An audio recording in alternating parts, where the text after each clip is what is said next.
It's 8:32 in the morning, and I'm here to deliver, and I'm also here to pick up. So I'm picking up at the same location.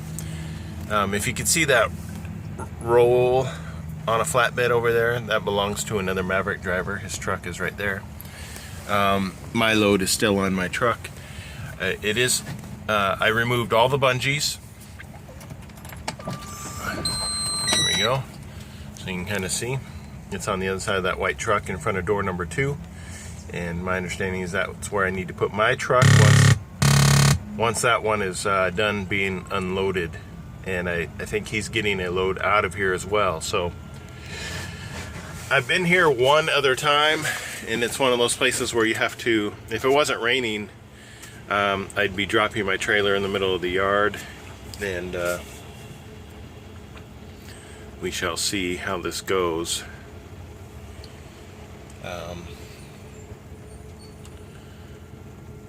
Yeah, I don't. So the unload,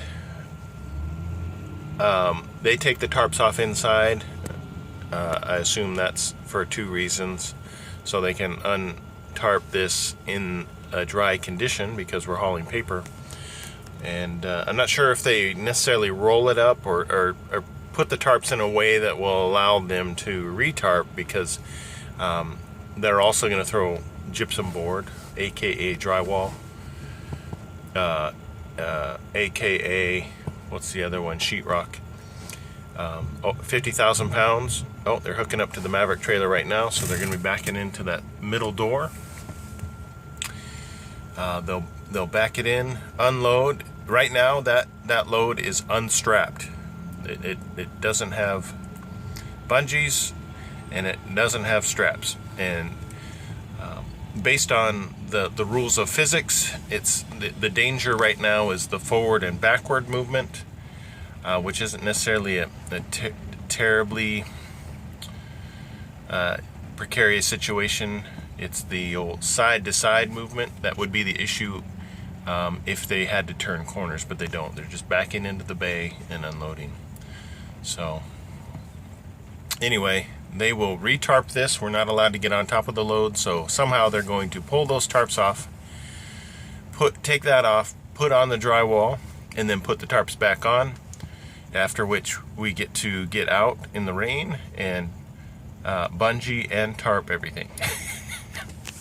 I have, as you can see, one set of my lovely Gore-Tex gear, and since it covers up my reflective shirt, I also, we have these orange vests. I think orange is a terrible color for emergency purposes, because it's so dark. It doesn't pop. This color, this pops. You know, even if you're colorblind, you can see this shirt. That shirt, if you're colorblind, no, these people may have trouble seeing it. So, but anyway, I can get on a rant about colors and what's probably the more effective colors for safety.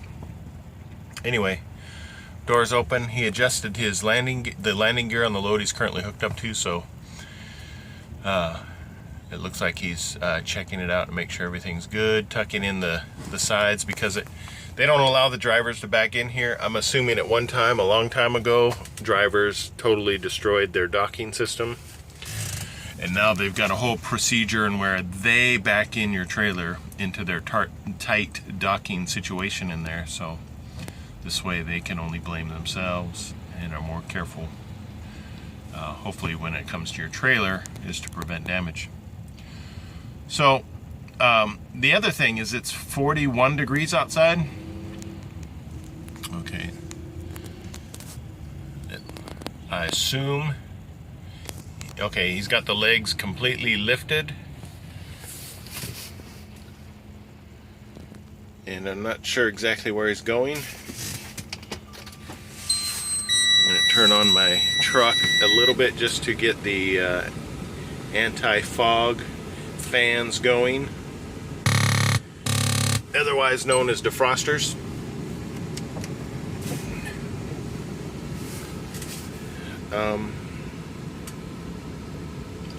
There may be, typically, if they do that, I assume there's another truck inside that they need to remove first. And after that truck pulls out, they'll back this one in. And once they back that in, then I'll be able to back up my truck there. In fact, I might just park it right there so it's out of the way. And we shall see. So here comes a truck that's empty. So I'm not sure exactly what the dealio is. Anyway, this is where this is my route right now. Going to Fort Wayne, Indiana. It'll deliver tomorrow. This has me going directly through Chicago, which is not going to happen because that just takes way too long. So I will be diverting down some highways on the outskirts of Chicago, then onto 80, and then over to the road that would be most efficient to get to Fort Wayne. So, okay, so they're backing it up, and now it's my turn to go back over there and take off all my straps. So, and then I will, sorry, it's focusing on the raindrops. And it's not raining too bad, and it's only, like I said, 40 degrees outside, 41. So it was a nice brisk morning, and we'll see how this goes. I've been here one other time, like I said, and so when I'm sorry, shaky hands.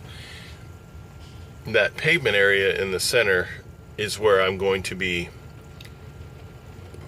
loading and unloading, so I'm excited. What I do is the hood of my jacket, I wear my Gore-Tex top as if I'm not wearing a helmet.